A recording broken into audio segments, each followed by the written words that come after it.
politika, kultura, politika, sve je to na neki način isprepleteno, inače kad se političari ne bi bavili kulturom, najblaže rečeno, ne bi bilo kulturno.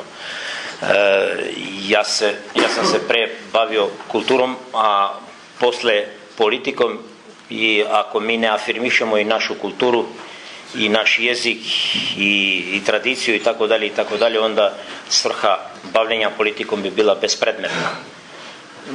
Ja sam također mnogo učinio na obogaćivanju biblioteke dole u Prizrenu, znači u 2 maha ona je obogaćena sa par hiljada, znači prema tome, znači bavići se politikom, to smo odradili, i još mnogo druge stvari, mnoge knjige smo i finansirali, imaju ljudi ovdje znaju, i niz kulturnih poduhvata, ali svakako je to malo.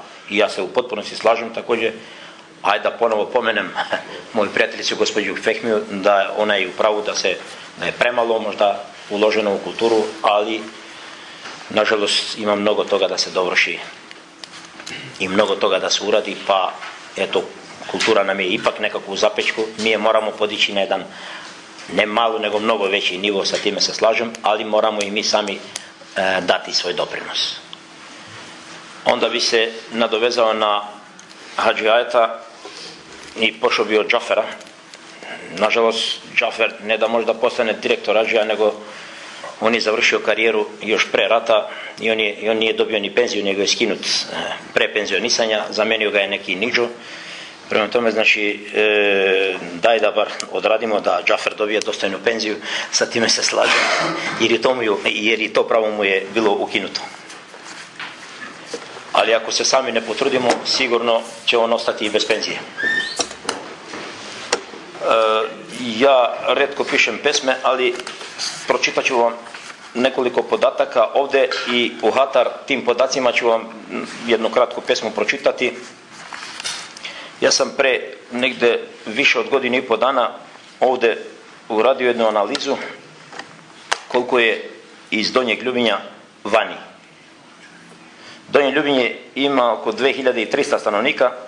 Ja sam onda došao do podatka tada, sada je brojka veća, 1070 je vani naših, samo iz Donjeg Ljubinja, ne računajući Crnogoru, gdje je sigurno preko 200 i tamo bilo, znači već je cifra od 50 i više posto je naših vani. Evo recimo u Švajcarskoj tada 395 naših bilo, u Švedskoj 197, u Njemačkoj 301, u Srbiji 18, u Norveškoj 4, u Kanadi 8,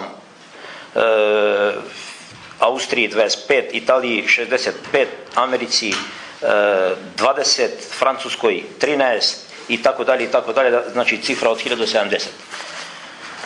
Ja sam na našem lokalnom dijalektu napisao jednu svoju pesmu uz izvinjenje, jer nikakav pesnik nisam, znate, ja se više bavim aforizmima, pa ću vam je pročitati pa vi vidite. Ispovest majki, no ona je na lokalnom. Dakle. Som rodila, a deca nemam. Som ženila, a sne nemam. Som izbajla unučiki, a nijeno pri mene. Kuća imam, a nikoga u nja. Pare imam, nema koji da mi kupi. Brašnju imam, nema koji da mi zamesi. Usta imam, ali komu da zborim. Sve imam, a ništa nemam. Sama pri porod, žudna za izmet, pri toliko sne. Nemam koga da pomilujem, a dunja unučiki. Muke mnogo, nikomu da se požalim. Ne mi se živi, a stram je od mreška. Će umrem, a niko će ne zna, niti će ima koji da me zakopa, pri toliko porod moj.